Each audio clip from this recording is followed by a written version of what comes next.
story emerges that one of the outside gates leading into that terrace was broken.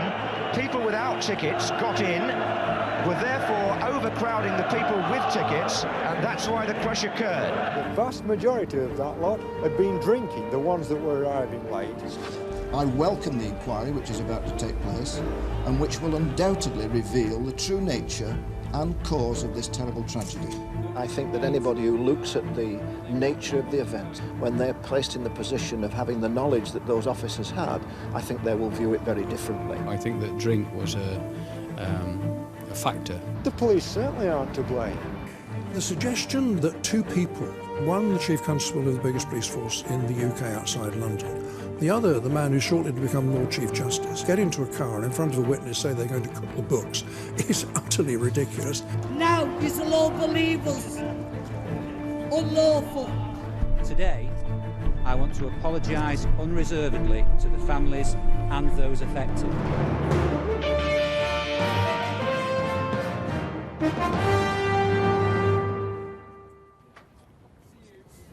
Hello, good evening. So, Liverpool 1, South Yorkshire, Police Yorkshire, ambulance services, successive inquiries, in fact the whole bloody establishment that failed to stop a Hillsborough cover-up, nil.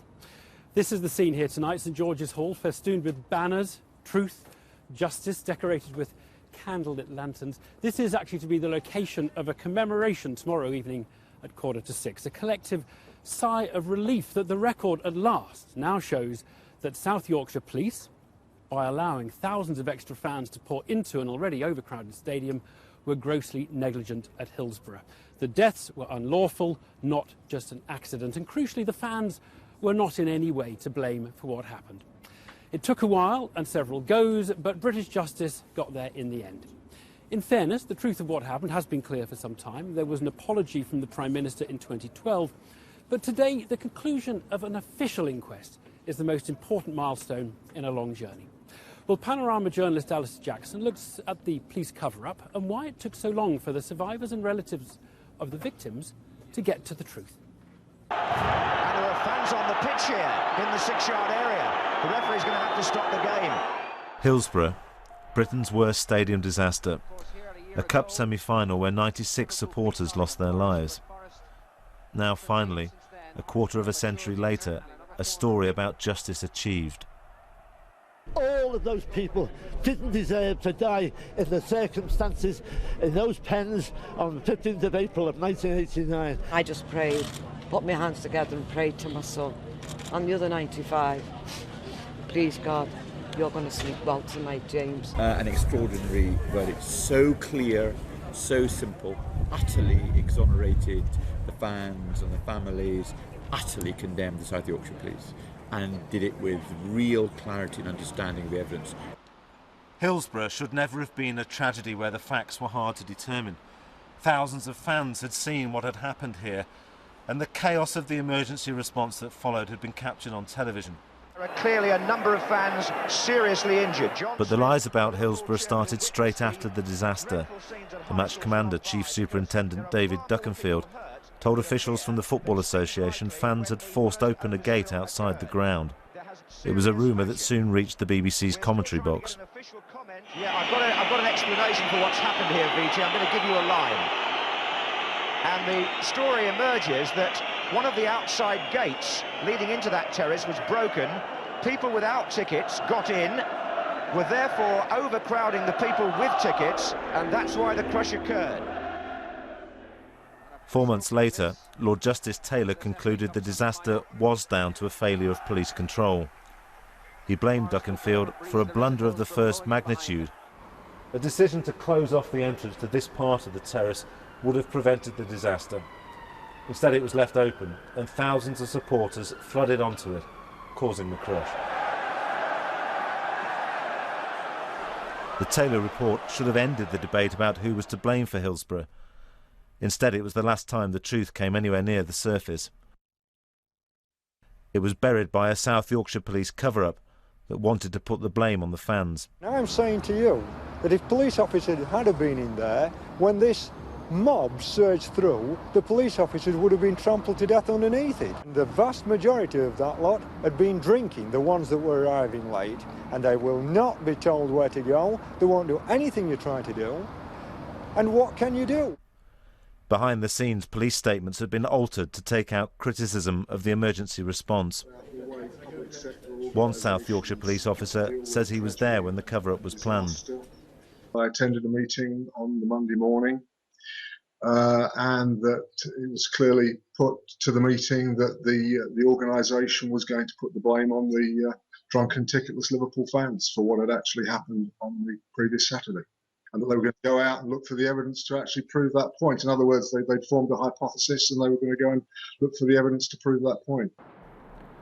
The inquest heard briefings were given on the night of the disaster by South Yorkshire police officers in their sports and social club. These claims formed the basis of the Sun headline, discrediting the fans as drunk and violent. The suspicion that Liverpool supporters were to blame has lingered ever since. As well as ruling the killings were unlawful, the 9-member jury concluded the fans were in no way to blame. For the first time, the jury also concluded many of the supporters died after 3:15, the controversial cut-off point set by the original coroner. The last death could have been as late as 5 o'clock. The jury said South Yorkshire Ambulance Service had delayed declaring a major incident. Only 2 regular ambulances made it onto the field that day. The rest queued outside with no direction as the injured died inside the ground. It's taken 25 years, but today's verdicts finally make clear it was the decisions taken by the authorities here and not the behaviour of supporters that caused Britain's worst football disaster. I want to make it absolutely clear that we unequivocally accept the verdict of unlawful killing and the wider findings reached by the jury in the Hillsborough inquests. On the 15th of April 1989, South Yorkshire Police got the policing of the FA Cup semi-final at Hillsborough catastrophically wrong. The judgment opens the door for criminal prosecutions to follow. But for the Hillsborough families, today is all about vindication.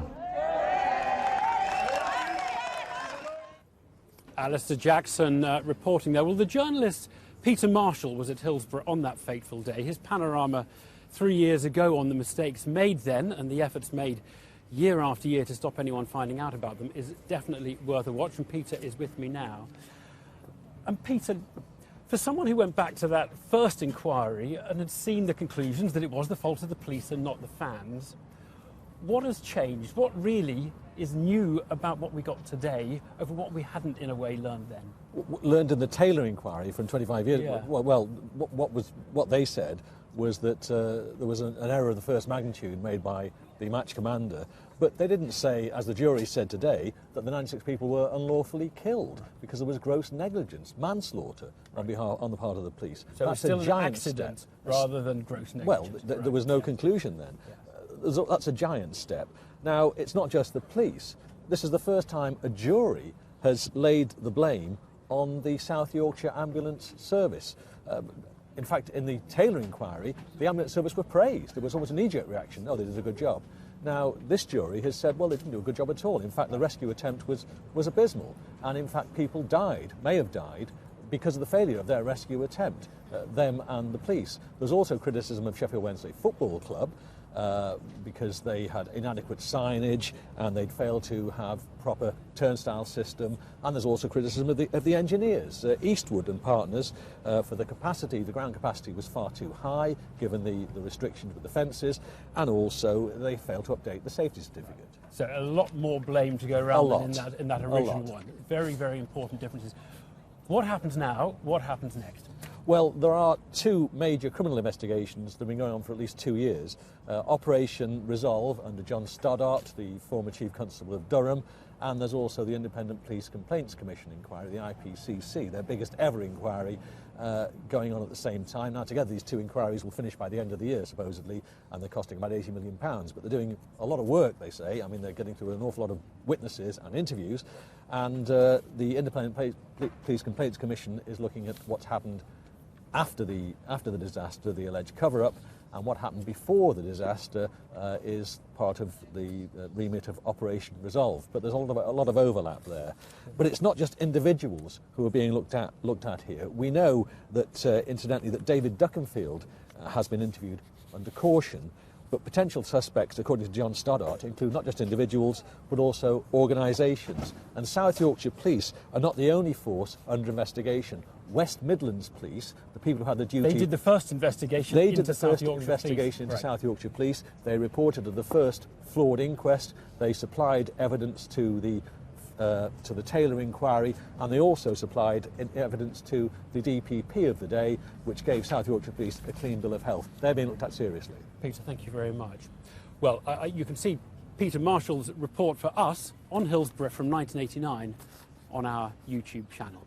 With me now, Andy Burnham, Shadow Home Secretary, and Marcia Willis-Stewart, a solicitor representing many of the families. Very good evening to you. Thank you for joining us here this evening. Marcia, 27 years.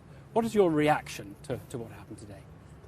The reaction, there are no words. I'm still, even as a lawyer, I'm stunned. The family's expressions of joy, delight, sorrow, sadness, there are no words that can describe it. It's an amazing, remarkable day and a historic day, not just for our families, but for Liverpool, for football. Right. Andy Burnham, the South Yorkshire Police came out and apologised today. You would have listened to that apology. I just wonder what you made of it. I didn't make much of it, to be honest, Evan, because the South Yorkshire Police apologised after the Hillsborough Independent Panel report in 2012. The question for them tonight is why did they then go back on that apology at this inquest and not repeat their admission of liability? Their failure to do that lengthened this inquest, cost millions of pounds in public money, but worst of all, put the families through sheer hell again. So this has been really interesting because it went for 2 years, this inquest, which is an appallingly long inquest, really. True. It's the longest we've ever known, really. And you're saying that lies at the fault of the police essentially trying to hold out against admitting liability. Yes, and the main criticism I make is of the retired officers and their lawyers, because basically they threw the old slurs around in this court. And when the High Court, the Lord Chief Justice, quashed the original inquest, he said he ruled that the new inquest should not descend into an adversarial battle. Sadly and deeply regrettably, that is exactly what happened, and that is because the cover-up continued in this Warrington courtroom, and I cannot justify lies being told with public money in a courtroom. Okay, and how was it for the families of the victims, Marcia, going through this inquest? How difficult was it for them? It wasn't easy. It was difficult, painful, but you know, these families have had 25 years. They're resilient. They're tenacious. And they wanted the inquest as well. Yeah. And what this day has proved is the results of the inquest process. One of the most amazing processes in the world in terms of looking at deaths where there have been, questions where the state has been involved. It's been a really hard process for them, hasn't it? However, they've prevailed, and finally tonight their loved ones can rest in peace for the first time in 27 years. One of the differences this time, which they didn't have in any previous thing, was they had much better state-financed legal representation. How much of a difference did that make? It made an amazing difference.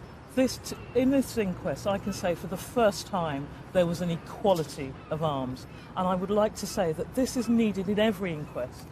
9 times out of 10, in fact 10 times out of 10, there's an inequality. And it's usually, as Margaret Aspinall said today, families stand alone while the state is represented. Particularly if someone is being defensive or trying to say it wasn't us, point the finger elsewhere. Inquests are supposed to be inquisitorial, and many times they're adversarial. And it is really important that families are provided with support to go through the process. Maybe that's a question for inquests in future. Yes, I will raise that very point in the House tomorrow, as well as another point, which is no longer should police officers be able to retire to escape misconduct proceedings. That has happened down the years, and it's very much happened with Hillsborough. There needs to be a change in the law to say that you can't go off on ill health to escape all of the accountability. We've had truth, we've had justice, there now must be accountability. As we stand looking at this today, what do you think of British justice or English justice? Has it worked? Because it did get there in the end, the truth has out. Or is it a catastrophic failure, Marcia, in your view, that it has taken so long for the official verdict to reach this point? There have been failures, and it's taken a long time. But look, truth, justice, I say no more. 27 years, too long, but... I mean, this legal team have been brilliant for the families, and I pay tribute to them. But you're right, in the end, maybe there is a positive, Evan, you know, that this country, although 27 years on, has in the end been able to look itself in the mirror and own up to some of the darkest failings in our past, and that is a positive. But the great big positive is for this city of Liverpool. In the aftermath, victimised, the slurs, but they stood together, the people of this city. They understand here what solidarity, true solidarity means. And because of that solidarity, this city has prevailed, and the cloud, in the end, has been lifted. Andy Burnham, Marcy Willis-Stewart, thank you both very much indeed. Thanks. Well, perhaps one lesson of Hillsborough is not to always think the worst of people. Back in 1989, the bad reputation of football fans, the aftermath of the Heysel Stadium disaster, well, they conspired to make it easy to link any crowd problem to hooliganism. Add a little misinformation fed to a credulous newspaper or two, and it became almost impossible for some people to ever shed the view that the fans must themselves have somehow been responsible. They weren't. One might say that the police diversion and cover-up was astonishingly successful, as it took more than 20 years for the police version to be totally discredited. Well, for those there on the day, though, there was never any doubt as to the truth. One person there was Peter Hooton. He's a vocalist, the vocalist with the Liverpool band The Farm, and he gave us his reflections on the effect of Hillsborough on him and his city. 15th of April, 1989. That date is etched into the consciousness of the people of Liverpool. As we travelled to Sheffield on that beautiful sunny spring morning, nothing could have prepared us for that day when 96 innocent men, women and children lost their lives at a football match watching the team they loved. For over a quarter of a century, I've known the truth. After all, I was an eyewitness. I saw Liverpool fans, in the words of Justice Taylor in 1989, initiate and coordinate the rescue operation. He called them magnificent. I've always called them the heroes of Hillsborough. I went on the pitch from the North Stand about 20 minutes after the match was stopped. Most people on the pitch that day, including me, were bewildered, feeling hopeless, confused or inadequate. I asked a line of policemen deployed on the halfway line, presumably to stop what they thought was a pitch invasion, why they couldn't give first aid. But they said they couldn't move as they were waiting for orders. I saw grown men and floods of tears. The things I witnessed that day would haunt me for many years. In the days after the disaster, the city of Liverpool was in collective shock, and Anfield became a shrine. As we tried to come to terms with our grief and our loss, and even before the families had a chance to bury their dead, we were subjected to a classic smear campaign. A false narrative was promoted to deflect the blame away from those responsible and onto the fans. Or as Lord Stuart Smith's scrutiny said in 1997, the press reports were disgraceful lies. The heartache turned to anger. This is the one. This is the one. The bench designated. Neil Fitzmaurice was in the central pens that day. He still holds papers like The Sun in contempt for what they wrote a few days later. When there was a movement in the crowd, a surge, if you like, you were going from here to 5 or 6, 7 feet away in seconds, and it was just being carried along, and people were losing their footing, and because you've got to remember we were on steps as well, and when people were losing their footing, they were going under, and when you were going under, you were never coming back up, and it was that simple. It got to the point really where the people who'd lost conscious and worse were popping up alongside us because there was nowhere for them to fall. When those papers come out and, you know, and it was talking about Liverpool fans hindering the police and saying the most vulgar things and attacking the police. It was, I was dumbfounded, and it threw everything up in the air for me. I didn't know what to believe in anymore. It made me really panic. But it was the authorities who had briefed the press with a fictitious version of events. The city was no stranger to protest and standing up for its rights and taking on the establishment. But little did we know this would be the longest struggle in the history of the city. Liverpool's past and Brian Reid is a campaigning journalist who for years struggled to get newspapers interested in printing the truth. I think there's no doubt that Liverpool people by 1989 and the 90s were used to feeling that they were kind of getting the bad end of the stick, if you like. You know, there was the whole Thatcher cuts of the council with militants taking them on. There was the riots. It was the butt of every comedian's joke, you know, the Scouser jokes by then. And I think there had been a siege mentality. It was the fact that you take on one, you take on all. I've heard it since. People have written to me and said, this could only really happen. This is outsiders from Liverpool said this could only really have happened with Scousers, and everyone else would have given up a long time ago because they didn't have that sense of community. Today's historic verdict is a vindication for the 27 years of struggle and solidarity against all the odds. I just wish some of the families and campaigners who've passed away could have witnessed this momentous day. Maybe now the 96 can rest in peace. Peter Houghton there, who remembers that day all too well. Well, I'm joined now by Julie Fallon, sister of Andrew Sefton, one of those who lost his life that day, and Glyn Phillips, a doctor who was there, was caught up in it, and who tried to help. Very good evening to you both. Julie, tell us a little about Andrew. I see his name is actually top above the H.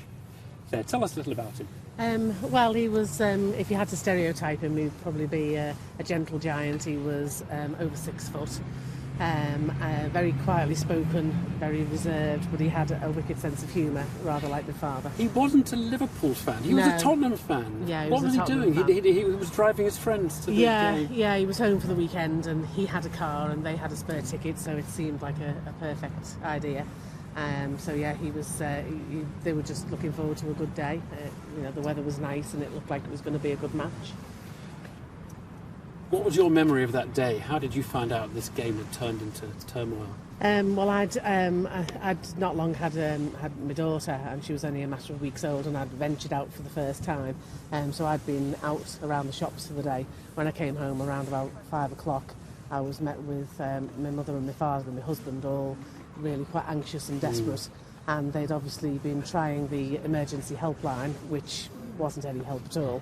It just took information off you, and in the end it was decided that they would travel to Sheffield. I stayed home with my daughter, and they made the journey across, and obviously, like all the families really, went from pillar to post and finally ended up identifying Andrew in the early hours. In the early hours of the next morning, so it really took quite a long time to establish. Yeah. Right. And just in terms of how it's affected your family, I think you've lost your parents since then now. Yeah, they both died. And so they didn't get to hear. No. Well, my dad actually died on the day that the inquests were quashed. So I like to think that he perhaps had he some understood idea of that. what was, yeah, my mother had died several years before. I mean, I suppose all I can say is, and it is a really hard concept for people, I think, but when something has gone on for that amount of time, it literally becomes embedded in your life. You know, as I say, my daughter was a matter of weeks old when it happened, and she's probably heard the word Hillsborough in some guise or another for 27 years. Do you ever go a day without thinking about it? No, and I mean, I think that's not because we're particularly overly melancholic or we don't have a desire to move on, you know, which has been the common perception. It's because we just haven't had an opportunity to move on, so therefore we've always, both as a family, both as a family and the wider group of families, we've always had to be thinking about what we're going to do next. Glyn, you were a doctor, you were a GP at the time. I was a GP at the time, yes. You saw this was carnage, you ran out and tried to help, and it was desperate. myself, my younger brother and two friends, we were in Pen 3 as the crush developed.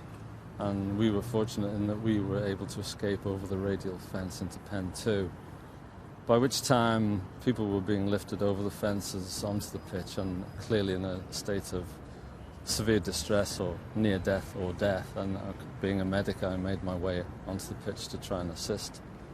And first body I came upon was a 19-year-old boy in a state of cardiopulmonary arrest.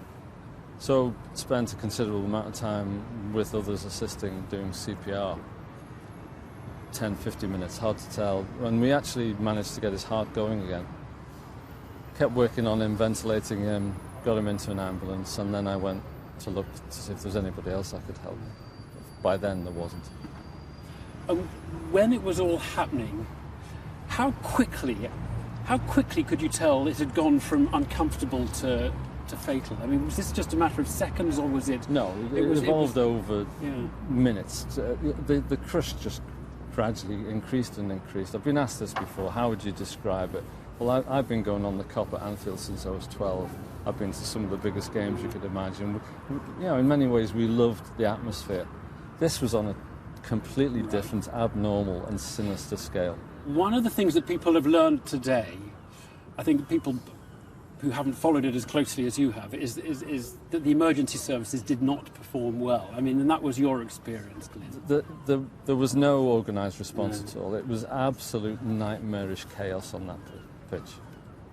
There was no leadership at all. Does it feel today, for each of you, like an enormous weight is off your shoulder? Yeah. Yeah, it does. It is indescribable, and obviously I was going to say it's early days, but it's the same day. So it is really, really difficult to explain what this means for the rest of our lives, really. You know, it's a massive turning point, and it's an opportunity to put down years of duty, really. And, you know, because you can't just turn your back on... And which has been most important, that the unlawful death verdicts or the exoneration of the victims? For me, they've gone hand in hand. I can't choose between the two, because I think we had this conversation before, didn't we? And I just think if we'd have got one without the other, it would have been a massive blow. But the two together is just wonderful. And a big day for you. Well, this primarily is a day for the families. This is the justice that they've deserved for many, many years. It also affects all Liverpool fans and all the people of Liverpool. And those 2 points are important. They're at different ends of the spectrum. The unlawful killing was the massive one. But I think it would have been devalued if any blame had been apportioned to the fans. So I'm delighted by that verdict as well. Glyn, what happened to the boy you helped, the chap you helped? I lost contact with him on that day, having got him going again. He was put in the ambulance, and I spent the next year almost believing he'd died. I went looking for him a week later in the Sheffield hospitals and couldn't recognise him. I discovered when I was helping West Midlands Police the following year that he'd actually survived. He didn't survive unscathed. He suffered anoxic brain damage, but he did survive. It's affected his life. He's never been able to work. He's on constant medication. But, you know, his family were grateful that he survived, and that was the best reward for me, the appreciation of him and his family. Has the experience changed you as a doctor? Difficult one to say. I don't think it really did, because, you know, working in Scotland, I was detached from it in many ways. I was kind of, you know, being a GP, you're like a foot soldier in the NHS, you just get on with it. It maybe did change me, but I don't think it affected the way I worked. It made me very, very sensitive to the trolling criticism that people of Liverpool have faced over the years, and that for me is a big weight off my shoulders today, the fact that I don't have to defend Liverpool fans anymore. The verdicts have done that for us. Yeah. It's a big moment, Julie. Yeah, it's huge. Is this the end, or are you waiting for another phase? Can you move on? Yeah, is it time to move on? There will inevitably be another phase, but I think the families will take from this the opportunity to move on. and whatever follows will be at best a bonus. Well, thank you both so much for coming out tonight. Thanks you. so much. Thank you. Thanks very much. Well, it's been many years for Liverpool to defend its reputation. It's faced a lot of knocks. It's gained a lot of solidarity and unity, and perhaps it can at least enjoy some pride in its complete vindication today. James, back to you in the studio. Thank you, Evan. Today also saw the first all-out strike by junior doctors in England since the NHS was founded in 1948. At its heart, of course, lies a new contract that the Health Secretary Jeremy Hunt, from whom we will hear shortly, remains determined to impose, but which the British Medical Association insists will compromise patient safety. Newsnight's Chris Cook has been examining how this almighty impasse was reached and assessing the likelihood of it being overcome any time soon.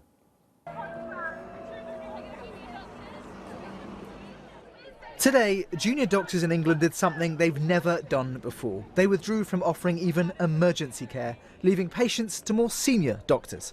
The culmination of a long dispute about a new contract for junior doctors. It's a contract that disadvantages women. It's a contract that's trying to spread our services too thin. We're already struggling, we're already stretched, and we're trying to spread that even further, and that's going to make the NHS so unsafe. Doctors were keen to knock down the idea that this British Medical Association strike was itself unsafe. Normally on our ward, during the weekends, bank holidays, when we do emergency cover, there's normally one junior doctor on the ward. Today, on my ward, there's 4 consultants. So what are the points of difference between the British Medical Association behind me here and the government? Well, the first one, the biggest, is imposition. It's the fact that the government has gone ahead with this contract without the BMA having agreed to it.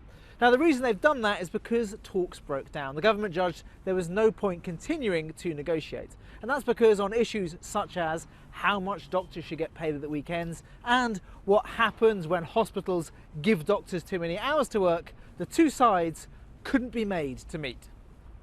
Weekends are the biggest issue. This is the current system. These are the hours when you don't get overtime. Now, the imposed contract would make overtime kick in later in the evening on weekdays, but here's the killer. The contract means Saturday daytime won't come with any overtime at all. Now, normal pay rates would actually rise, but the contract normalises Saturday working. The government says this is part of its plan for a 7-day NHS. They say that junior doctors need to work more at weekends. I was a junior doctor.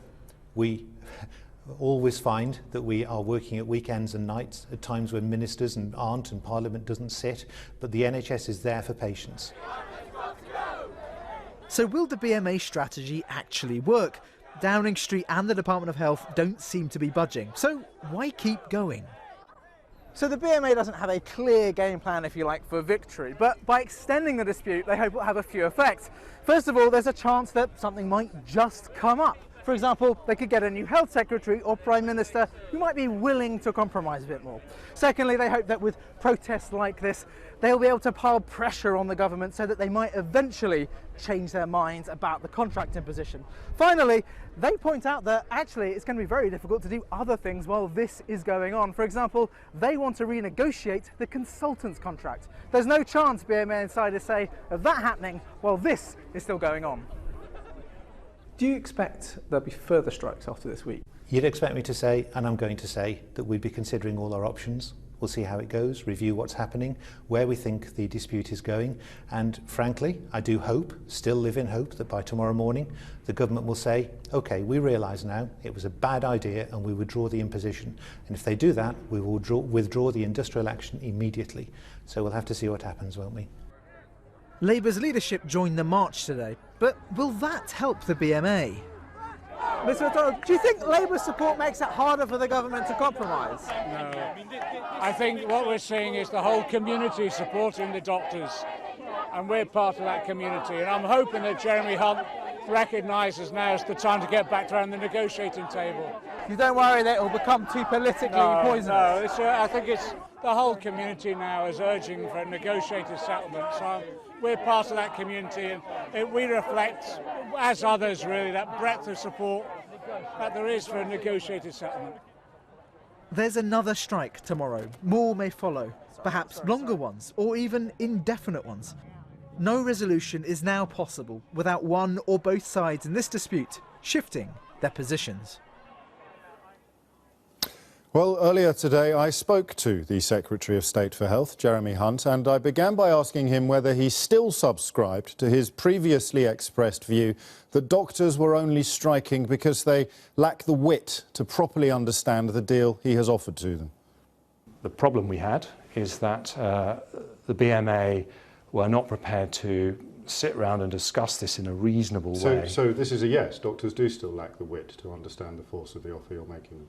No, I think that many doctors don't actually understand the contents of the new contract, and nor do they understand how hard the government has worked to try and reach an accommodation, and that's a great tragedy. We've actually had 75 meetings over the 3-year period. We looked at the number of concessions we've made, and I just say this, that I think the reasonable approach for a union when a government is trying to implement a manifesto commitment is to sit down and talk, because this is something that will make the NHS safer and better. So the manifesto commitment, of course, was to the principle of a 7-day NHS, not to the detail. And the detail is interesting. You mentioned that the doctors may not have read the contract. I've been in touch with a few who have, all 80 pages of it, and the appendices. We know that it positively discriminates against women, especially single mothers. That's contained within the rubric of the contract itself. It's a concession from your own department. We know that under the terms of the new rota, you can finish your shift at 1 or 2 in the morning and yet be expected to start your next one at 5 o'clock the following afternoon. Quite how that allows work-family balance, or indeed travel to and from hospital, is open to some speculation. And we also know that there's no mandate, if you're doing too many hours, for your supervisor to report it to the hospital guardian. So again, it would seem the doctors may understand the terms of this contract rather better than you're giving them credit for. Well, it's interesting because all the things that you've just mentioned are areas where we actually reached agreement with the BMA when we had negotiations in February.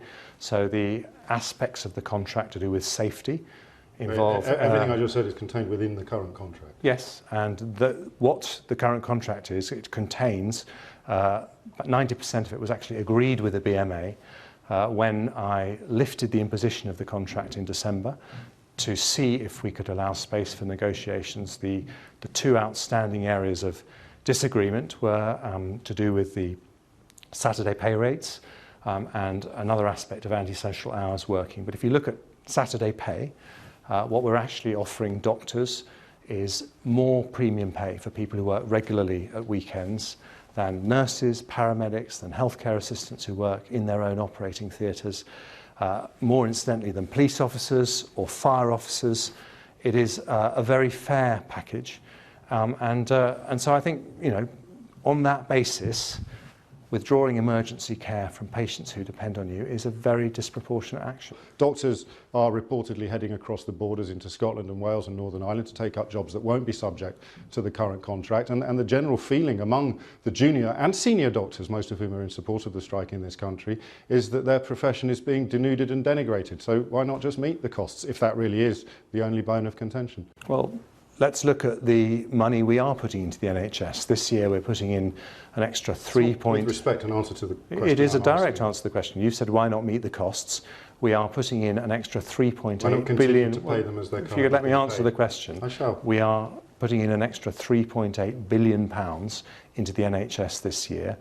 This government is passionate about the NHS and what it stands for, and this year it will be getting the 6th biggest increase in its history. And part of that additional money is to pay for the costs, the extra costs of a 7-day NHS. But we also know from the mistakes, frankly, of previous governments, that with that increase in resources, you need to have a change in working practices if we're going to be able to offer patients that same high quality care every day of the week. And what we are saying is, in order for hospitals to be able to roster more people at weekends, we do need to bring down the premiums paid on Saturdays. It's still more generous than pretty much anywhere else in the public sector, but we'll make sure that no doctor's out of pocket by putting up basic pay by 13.5%. Now that is... But you know that the antisocial banding hours make up around 30 to 50% of many doctors' pay at the moment, so 13% increase in basic pay barely begins to plug that gap.